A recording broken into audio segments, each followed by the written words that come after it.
Hi sweet moms, welcome back to my channel Home and Arrows, and welcome back to my kitchen table where every week, usually on Thursdays, I love to upload a video that encourages you to cheerfully embrace the very short season of time that you have your arrows at home with you. This last school year, I wrapped up 7 years of teaching kindergarten, and that totally made me so sad because I actually love teaching kindergarten. Now you might be wondering, but wait a minute, I thought you only had 5 kids, Shirley. I do. But if you've watched my channel, you might also know that I have a degree in elementary education. And when I finished college, I came home and I actually taught kindergarten for 2 years before getting married and having kids and staying home and all of that. So that gives me a full 7 years of having taught kindergarten. And while it's all still super fresh in my mind, I wanted to dedicate an entire video to just kindergarten. I've also heard from a whole bunch of you that you would love a little bit of direction for this first year that can be kind of daunting or intimidating, especially if you're a first-time homeschooling mom. So if you are just beginning your homeschool journey, or you have a little one entering kindergarten, or maybe you've already just started kindergarten this year, this video is for you.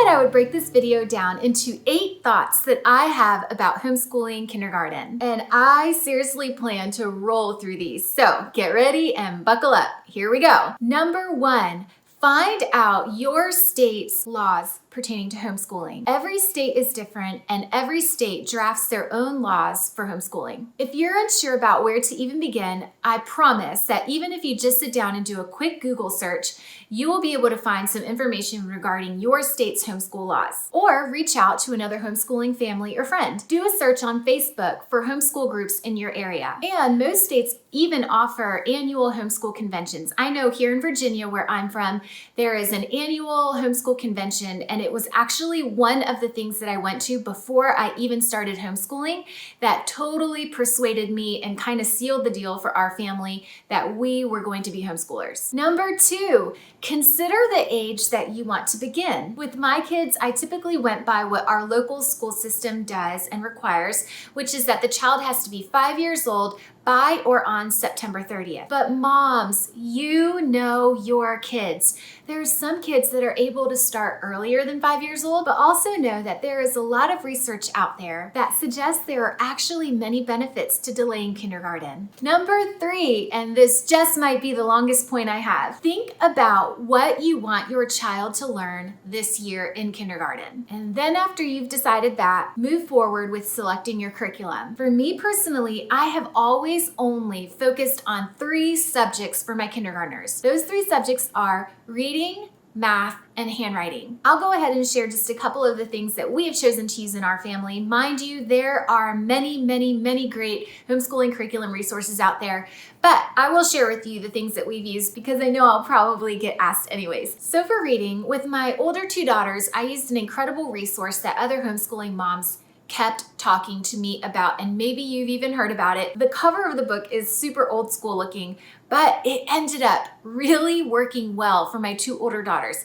And that is the book, Teach Your Child to Read in 100 Easy Lessons. And if I'm honest, I didn't even start my girls with that book like on a September of their kindergarten year. My second daughter, Daly, I could just tell that she was ready to start learning how to read. And that's probably because she had an older sister who really is only 11 months older than her. But once River started learning and wanting to learn how to read, her little sister was trailing right behind her wanting to know as well. So what I would do is I would sit down with both of them at the same time on the couch with this book, and we would just go through lessons together sporadically as we had time. And before I knew it, both of my girls were reading Daly, who was my second, started reading at 3 years old using that book.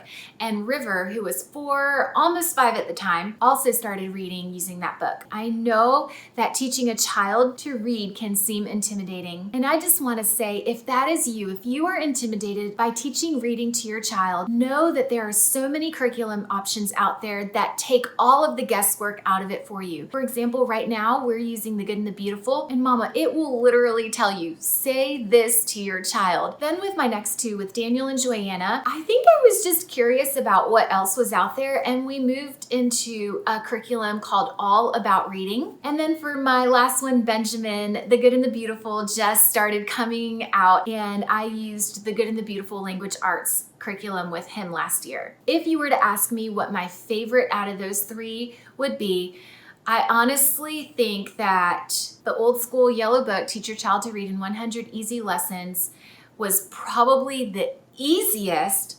But I think The Good and the Beautiful has been my favorite because it was definitely a much more well-rounded curriculum that included other things, not just reading. For handwriting, we've used only 2 different curriculums. The first that we used was, I'm pretty positive it's called A Reason for Handwriting, and then they have like all the different grade levels. And then again, The Good and the Beautiful came out with their own handwriting curriculum, which we tried last year for the first time and fell in love with it. And I'll tell you why. For their handwriting curriculum, they have like their lesson for the day where they learn to write, whatever, certain letters and numbers, and then they move into short sentences. As they're moving into short sentences, it's really sweet to see that sometimes they use passages of scripture, and I love that. Which, A Reason for Handwriting, also used scripture, which was something I really loved about them too. But for The Good and the Beautiful, for me, what set them apart was that at the end of every lesson, there would be some kind of like little art activity that the kids could do. There'd be like a picture to color, or there would be like a connect the dot thing, or maybe like a little maze. The third thing that I always wanted my kids to learn in their kindergarten year was math. And unfortunately, I don't have a lot of curriculum options to share with you. We have always gone with Horizons Math. Again, tons of great curriculums out there. Look and see what works and fits best for your family. But for me, as long as my children at the end of a kindergarten year were able to read, were able to write well, meaning that they could write all of their letters, all of their numbers, capital, lowercase, and if they had finished their little math book, well, for Horizons, it's actually 2 books in a year. As long as they finished those things in a year, I have always felt like that meant we had a really great homeschool kindergarten year. And just a little side note, in case you're wondering about science and history, my last 3 kids have learned their science and their history through CC, Classical Conversations, the co-op that we are a part of. Number 4, and I want to share this one with you because I just talked about reading and I feel like it makes a great segue into my next thought, which is that a reading curriculum is great, but I have personally found that nothing beats taking time aside to read to your child and to have them read to you. And I'm gonna be honest, some kids are able to pick up learning how to read by just doing this alone. And in case you're wondering, this is one of the reasons why I have never bothered to make sure my kids memorize all of the phonics rules that some curriculums encourage them to memorize. Guys, if you've ever looked at a reading curriculum, you will find that there are so many phonetic rules in the English language. If it's in the curriculum, I honestly just breeze right through it. I mostly focus on me reading side by side with my child and having them practice reading to me. And part of the blessing of homeschooling is that we have the ability to snuggle up with our kids on the couch and do as much of this in our day as we want to do. I recently read the book Christy, which is about a young woman who went to the Smoky Mountains in like the early 1900s to teach poverty-stricken families and their children in a little one-room schoolhouse there. And she tells the story about this one little girl named, I think it was Mountie O'Teal, who was absolutely starving for affection and attention from her family. Well, Christy did not know what to do with this child. This child could barely even talk, much less read.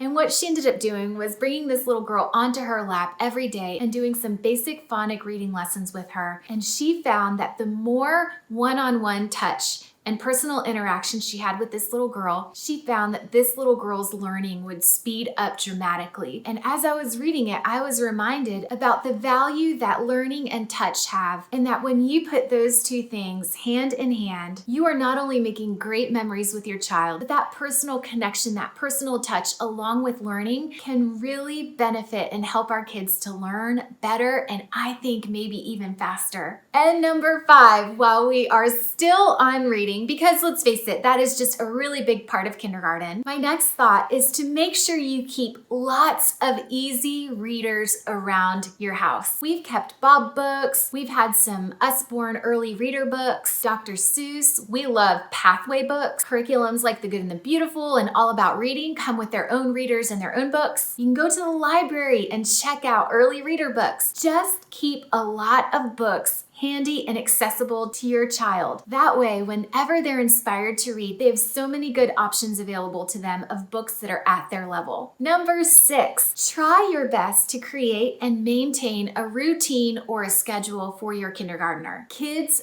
thrive with a routine. When they just know what's going to happen next in their day, there is a comfort that comes with that for them. I mean, make a routine out of things like meal times and getting ready in the morning and brushing your teeth and getting dressed. Schedule in quiet time. Schedule in when you're going to do school time together at the table. I have found that in homeschooling kindergarten, I can get kindergarten work done in like an hour and a half or 2 every day. I know that when my older ones were younger, I would even schedule in 30 minutes of them being able to sit in front of the TV and watch something educational. I'm going to share something with you that our family has loved, and that is Liberty's Kids. It's a cartoon that's based on American history, and I'll try to leave a link in the description box below. I seriously think that I paid like $7 for this series, and it has been well worth the investment. So I would like schedule in, maybe right after lunch, they would get like 30 minutes in front of the TV to watch an episode of Liberty's Kids. Make that something a part of their day that they'll really look forward to. If they don't watch a lot of TV, and this is what I've found with my kids because we don't watch a lot of TV, especially during the day, there's like no screen time. Then when you do put something on for like 30 minutes, you'll find that it really keeps their attention for that amount of time. And that leads me to my next thought, number 7, which is while you're working on scheduling their days, make sure that you schedule in time for them to just play. I will try to link a video here, and if not, I'm still learning a lot about YouTube. I'll put it in the description box below or on the end screen of a video I made about the value that I have found in creating time and space for my children to just play. In fact, for me, this is one of the biggest reasons why we homeschool. There is so much value to me personally being able to give my children time and space to just be, to be creative, to just read, to do art, to be outside in nature. I have always made sure that my kindergartners are doing way more playing than they are doing sit down formal schoolwork. If you want to know or you don't know the benefits of play in the lives of children, I'm not going to explain it all here, but just do a Google search on it. There are several ways that I try to foster lots of really good play in our house. The first is that we have a steadfast rule that there are no electronics during the day unless I decide to give them that one little 30-minute time slot of watching something educational. The second thing is that I love to provide my kids with lots of open-ended pretend play toys, and I want to share just a few of our favorites with you. We love puppets, magnetic tiles, just plain old building blocks. Like I have bins full of blocks because I'll find them at yard sales or I'll find them at Goodwill. And when I find them super cheap, I'll just keep dumping them into this one bin until we have massive bins of some of these toys. And I will literally go to the garage and pull out one big bin, and they can play with that for like an entire day. And when they're done playing with it for like a day or two, I'll pack it all back up and kind of tuck it away. And then the next day I'll maybe bring out some Lincoln logs. I do the same thing.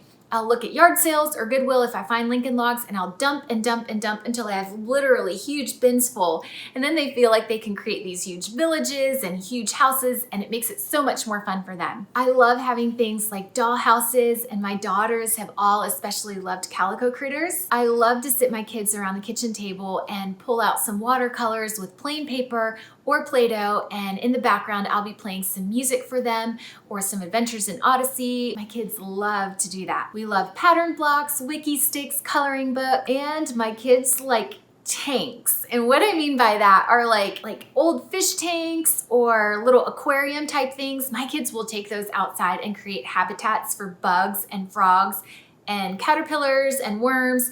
They will spend so much time outside playing and creating habitats with these little like empty tubs and bins. So mamas of kindergartners, make sure that you have allowed lots of time in your day for your kids to just play. I promise maybe it doesn't sound as valuable, as important as formal sit-down schoolwork, but oh my gosh, it really, truly is. And last but not least, number 8, consider a co-op. In our family, we've just always been a part of some kind of homeschool community or some kind of homeschool co-op. I know I've enjoyed it for the relationships that I've built with other like-minded moms that are homeschoolers, and my kids have enjoyed it. They've enjoyed having friends who have a similar lifestyle to them. It helps them know that they're not alone in this unique lifestyle of homeschooling. In their younger years, my kids have been a part of co-ops where I signed them up for like a little science class or a little history class. They've done things like homeschool soccer, and you don't have to when they're in kindergarten. But for our family, we've just found so many benefits in being a part of a homeschool community, even in my kids' younger years. All right, moms, again, I feel like I say this at the end of a lot of videos. I know that was a lot, but I hope for those of you that have a child in kindergarten, maybe you just started, or you're thinking about homeschooling for your family, I hope that you found this video to be chock full of ideas for you. And as always, thank you so much for taking the time to join me at my kitchen table. So if you've received anything from watching today, I hope that you'll give the video a thumbs up, maybe click on the notification bell so you can be notified when I upload other videos.